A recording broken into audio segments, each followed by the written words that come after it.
This is your News Source Evening Bulletin for today, Monday, the 9th day of April in the year 2018. Here's what we're tracking this evening.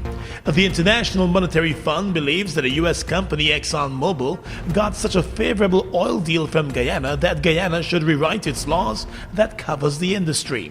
The IMF's position is contained in a report that was published today by Bloomberg News. The report said the IMF notes that while Guyana should honor the existing deal, future contracts should ensure the state gets a higher portion of crude proceeds. Guyana is to get just 2% of the royalties from oil production and 50% of the oil profits.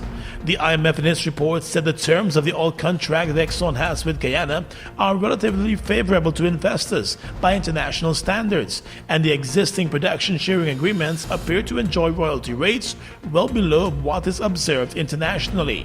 IMF officials have visited the nation multiple times over the past 9 months as they help to improve its legal, fiscal, and regulatory frameworks before Exxon commences oil production in 2020.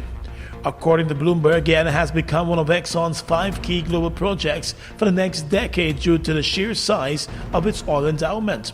Exxon will be looking to produce about 100,000 barrels of oil per day when it begins operation. That could move up to 500,000 barrels eventually per day. The original agreement was signed back in 1999, but following the discovery of oil in 2015, an updated agreement was signed.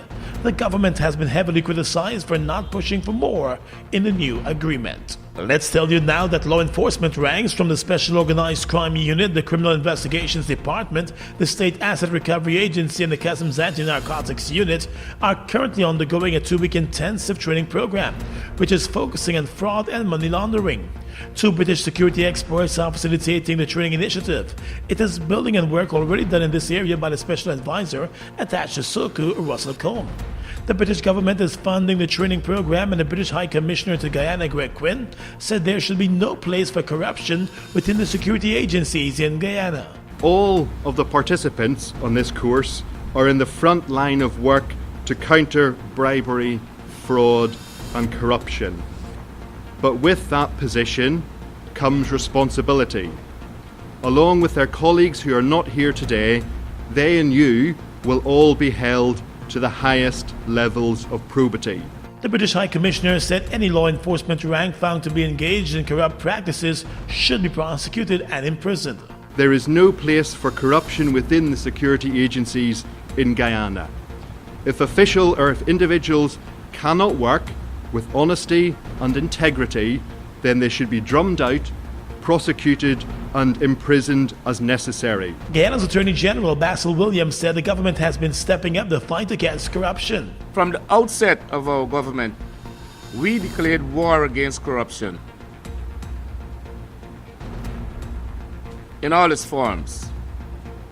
And financial crimes were added to the remit of SOCU, whose primary responsibility is combating money laundering, terrorist financing, and now proliferation financing. Forensic audits have led to many criminal investigations and charges for fraud, for the stealing or purloining of state assets. But financial crimes investigatory framework requires greater capacity building. The Attorney General said there must be effective detection, investigation, and prosecution of financial crimes, ultimately leading to convictions. A 64-year-old man from Triumph on the east coast of the Marara was today remanded to jail after he was charged for issuing death threats against the president. The man, Motilal Balkaran, allegedly called the 911 emergency line to issue the threats. The court was told that on the 20th of March at Triumph on the east coast of the Marara, Balkaran made a phone call to the 911 emergency service, threatening to kill the president by setting off a bomb at the president's office. It was further alleged that the same accused on the same day issued other death threats against the president by calling the same emergency system. He also reportedly used foul language against the emergency operators. The man's attorney, Tiffany Jeffries, said that her client was never placed on any voice recognition verification process, and she claims there are several persons who live in the same house. She further made an application for bail, but that was denied. The accused was remanded to jail until April 16th. At least 2 other persons who also called the emergency line are expected to face similar charges this week after they made similar threats against the head of state.